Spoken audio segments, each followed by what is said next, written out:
उन पे लाठी चार्ज कर रही थी, गोलियां चला रही थी 32 नौजवान बच्चों को। वहीं हरियाणा के लोगों को यह संदेश भी दिया कि हमें इस आंदोलन के अंदर चाहे कितनी बड़ी भी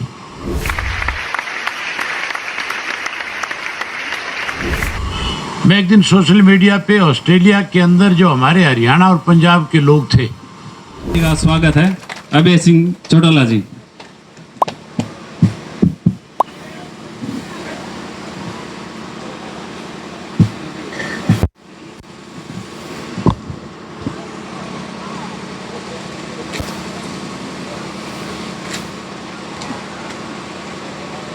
आदर और सम्मान के योग सातवास के खाप के प्रधान चौधरी बलवान सिंह मलिक जी,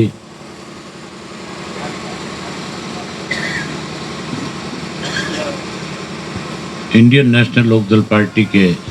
राष्ट्रीय प्रवक्ता भाई उमेद लोहान जी,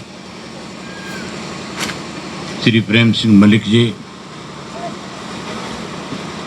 श्री राम मेहर मलिक जी,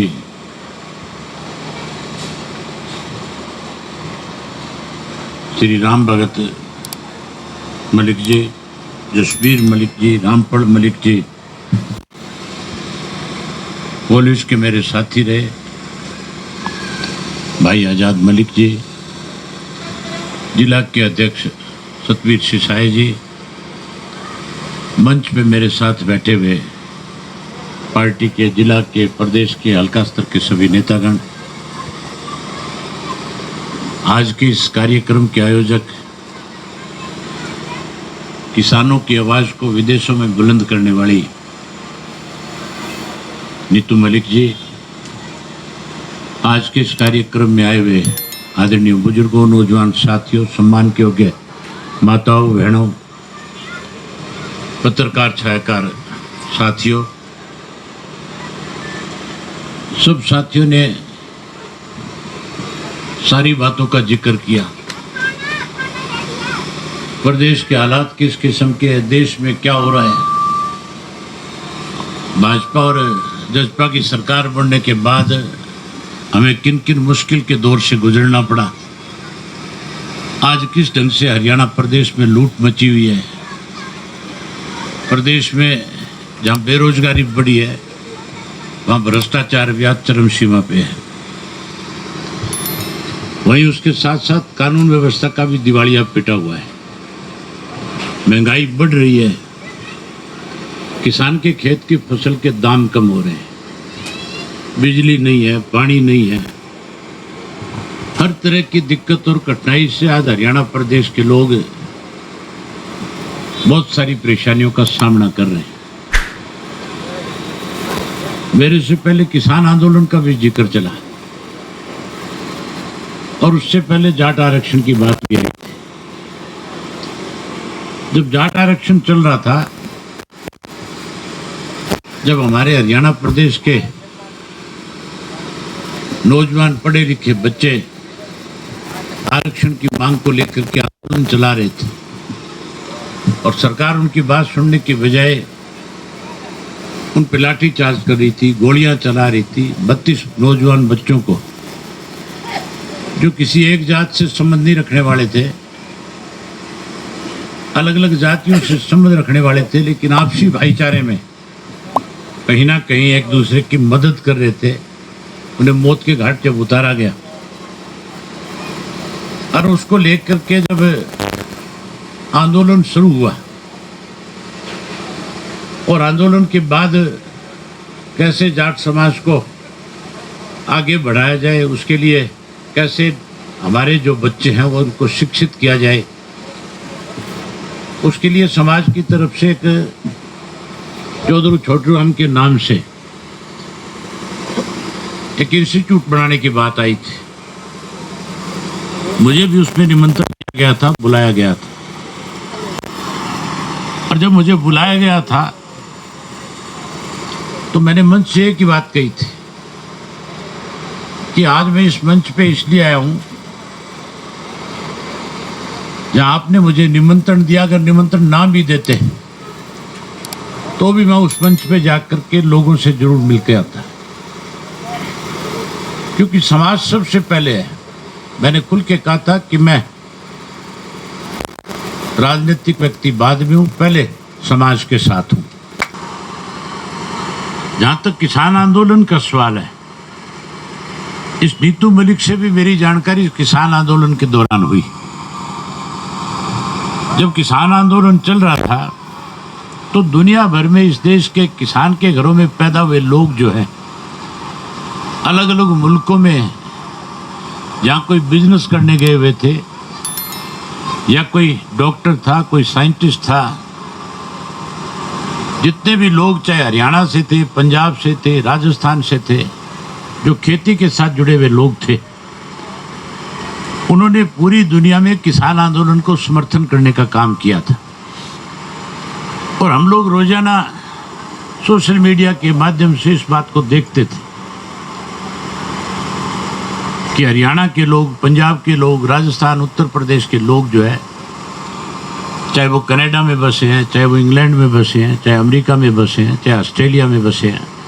चाहे वो यूरोप के मुल्कों में हैं, वो रोजाना सरकार से परमिशन लेकर के भारत सरकार के खिलाफ किसान आंदोलन को समर्थन करके उनके अपने वहाँ पे जो उच्चायुक्त लगे हुए थे, उनके माध्यम से प्रधानमंत्री को ज्ञापन सौंपने का काम करते थे। मैं एक दिन सोशल मीडिया पे ऑस्ट्रेलिया के अंदर जो हमारे हरियाणा और पंजाब के लोग थे, वो एक एजिटेशन कर रहे थे, उस आंदोलन का समर्थन कर रहे थे। उस आंदोलन का हिस्सा नीतू भी थी, और इसने हरियाणवी भाषा के अंदर उस आंदोलन को जहाँ समर्थन किया, वहीं हरियाणा के लोगों को यह संदेश भी दिया कि हमें इस आंदोलन के अंदर चाहे कितनी बड़ी भी कुर्बानी देनी पड़े, कितनी बड़ी लड़ाई लड़नी पड़े, लेकिन हमें इस आंदोलन से पीछे नहीं हटना। हमने अपने लोगों के साथ न्याय कराना है। हम विदेश में बैठ करके भी आपकी हर तरह की मदद करना चाहते हैं। उस आंदोलन के दौरान इंडियन नेशनल लोकदल पार्टी ने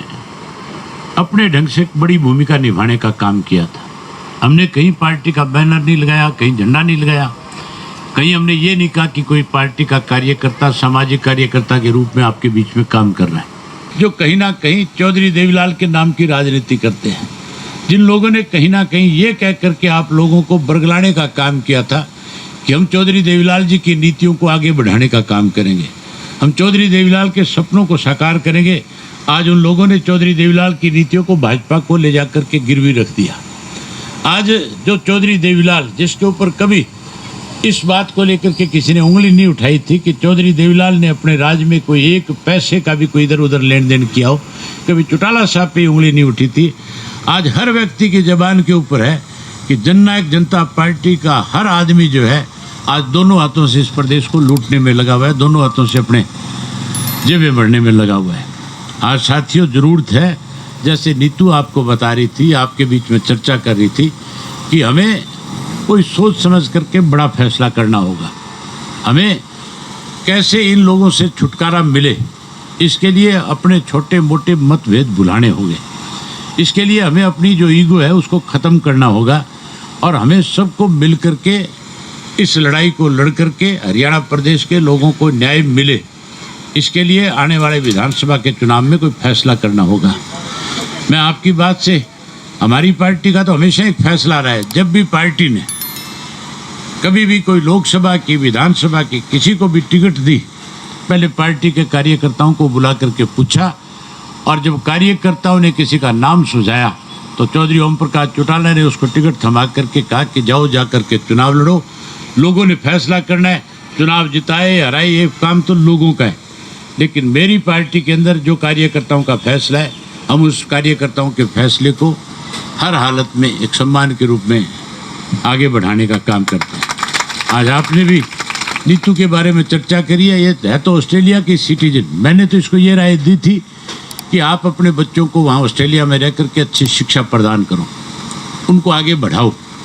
और आप वहाँ रह करके भी इन लोगों की यहाँ पे मदद कर सकती हो। समय समय पे आकर के अपने लोगों के बीच में जाओ और जा कर के मदद करो, लोगों को जागृत करने का काम करो। मेरी अब भी इच्छा है कि यहाँ पे समय लगाए, टाइम लगाए, सब कुछ करे, लेकिन वहाँ पे भी रह करके हम लोगों की और ज़्यादा मदद कर सकती है। बाकी जो फैसला आप लोग लोगे आने वाले चुनाव के समय में, हम आपके फैसले के ऊपर फूल चढ़ाने का काम करेंगे। हम आपकी भावनाओं को, आपकी जो इच्छा है उनको पूरा करने का काम करेंगे। मैं उम्मीद करूंगा कि आप लोग भी कोई आगे आने वाले समय में सही सोच विचार करके फैसला लेने का काम करोगे। आज आप इतनी बड़ी संख्या में आए, सारे मौजूद लोग जो है इलाके के आज यहाँ पे आए हो। मैं आप सबका, खास करके नीतू का, इस बात के लिए आभारी हूँ कि इसने ये आयोजन करके मुझे आप लोगों के रूबरू होने का मौका दिया। आपने मेरी बात सुनी, इसके लिए मैं आप सबका बहुत धन्यवादी हूँ। आपका बहुत बहुत धन्यवाद। जय हिंद, जय हरियाणा।